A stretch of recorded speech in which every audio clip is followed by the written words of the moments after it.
Hello दोस्तों, मैं संजीव, आप सभी का विद्या पॉइंट में स्वागत है। हम बात करने वाले हैं बिहार में होने वाले दूसरे विद्रोह जो सन्यासी विद्रोह के नाम से जाना जाता है। इससे पहले हमने नूनिया विद्रोह के बारे में अच्छे से जिक्र किया है। नूनिया विद्रोह सोरे के कारण हुआ था जिससे बारूद बनाया जाता था। नूनिया विद्रोह का केंद्र हमने बात किया था सारण, पूर्णिया, हाजीपुर, पटना। तो जो लोग वो वीडियो नहीं देखे, मैं डिस्क्रिप्शन में लिंक दे दूँगा, जाकर वो वीडियो देख लीजिए। आज हम बात करेंगे सन्यासी विद्रोह के बारे में।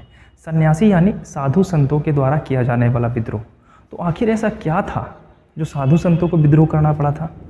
आखिर क्या कारण हो गया था और इसका क्षेत्र कौन सा था? तो इसी के बारे में अच्छे से बात करेंगे। तो ये डेट जो आप देख रहे हो 1763, एक्चुअल में ये 1770 है।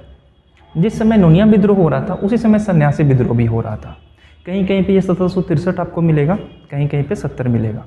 तो आपको एक बात पता होगा कि सन 1764 ईस्वी में एक युद्ध हुआ है, बक्सर का युद्ध। सन्यासी विद्रोह हो या नूनिया विद्रोह या जितने भी जनजाति विद्रोह हों, ये लगभग 18वीं 19वीं शताब्दी में हुआ था। इसका मुख्य कारण था क्या? तो मुख्य कारण थे अंग्रेज। 1764 में जब युद्ध हुआ बक्सर का, तो अंग्रेज का प्रभाव बढ़ गया।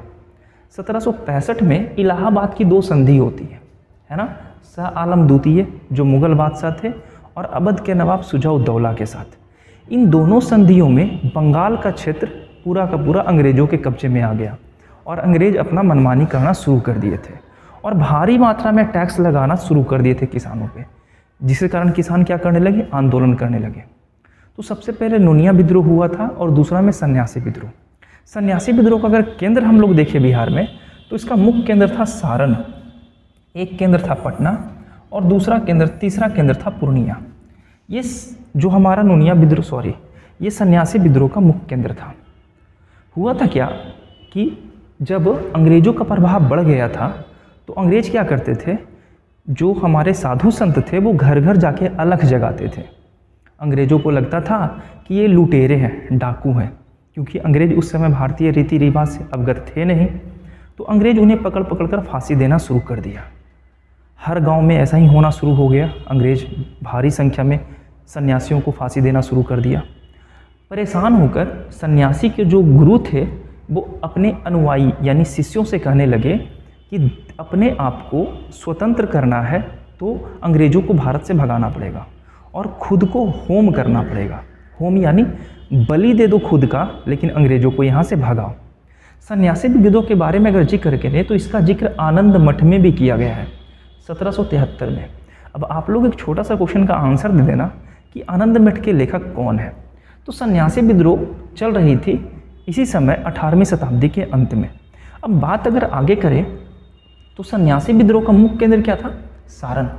सारण में 5000 सन्यासियों ने कंपनी के सैनिकों के खिलाफ विद्रोह कर दिया और सारण के हुसैनपुर किले को अपने कब्जे में ले लिया।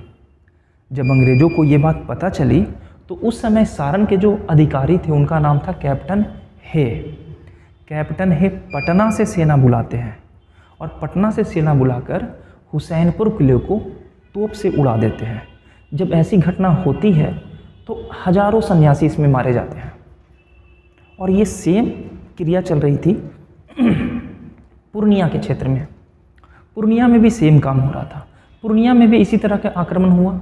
वहाँ के निरीक्षक कौन थे? डगरेल। और डगरेल बंगाल, दिनाजपुर, रंगपुर और मालदा, यहाँ से जितने भी सन्यासी आते थे उसको पकड़ पकड़ कर फांसी पे चढ़ा दे दिया जा रहा था। आगे चलते हैं। अगर आगे बात करें पटना, तो पटना के चारों ओर विद्रोही सन्यासी बड़ी संख्या में रहते थे और पटना के उस समय अधिकारी थे जिनका नाम था जनरल हेस्टिंग्स। जनरल हेस्टिंग ने खुलेआम ऐलान कर दिया था कि जो गांव वाले अगर सन्यासियों के बारे में अगर हमें जानकारी नहीं देगा तो उन्हें हम क्या करेंगे? दास की तरह बेच दिया जाएगा। इस डर से किसान और गांव वाले लोग अंग्रेज़ों को या सन्यासियों को आश्रय देना बंद कर दिए। लेकिन फिर भी किसानों को भी सरेआम फांसी पे चढ़ाना शुरू कर दिया गया। ये सन्यासी विद्रोह छुटपुट चलता रहा लगभग 1800 ईस्वी तक। कहीं कहीं छोटे छोटे देखने को मिला। सन्यासी विद्रोह के मुख्य नेता के बारे में बात करें तो नेता थे मजनूसा, देवी चौधरानी, रामानंद गोसाई और 2-4 नेता और थे। तो सन्यासी विद्रोह से 2-4 ही क्वेश्चन बनते हैं। सन्यासी विद्रोह क्या है, किस क्षेत्र में हुआ था, इसके कारण क्या थे और इसके परिणाम क्या हुए। परिणाम तो इसका कुछ खास नहीं हुआ, धीरे धीरे ये विद्रोह जनता के अभाव और योगदान के कारण धीरे धीरे समाप्त हो गया था। लेकिन सन्यासी विद्रोह का मुख्य केंद्र था अंग्रेजों का जो मूर्खतापूर्ण व्यवहार था वो, क्योंकि अंग्रेज हमारे रीति रिवाज से परिचित थे नहीं। तो सन्यासी विद्रोह का मुख्य केंद्र क्या क्या था, फिर से मैं रिपीट कर दे रहा हूँ, सारण, पटना और पूर्णिया। सन्यासी विद्रोह बिहार और बंगाल के क्षेत्र में हुआ था। सन्यासी विद्रोह का जिक्र आनंद मठ में मिलता है। सन्यासी विद्रोह के नेता कौन कौन थे, तो देवी चौधरानी, मजनू शाह और नामानंद।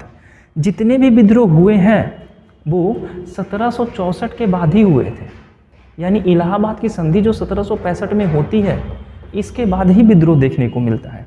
क्योंकि बंगाल का कोई नवाब है नहीं, दिल्ली का कोई मुगल बादशाह है नहीं, जो मुगल बादशाह थे वो अंग्रेज़ों के अधीन चले आए थे, इसके कारण ये विद्रोह देखने को मिलता है। तो अगले दिन हम वहाबी आंदोलन के बारे में बिहार में बात करेंगे।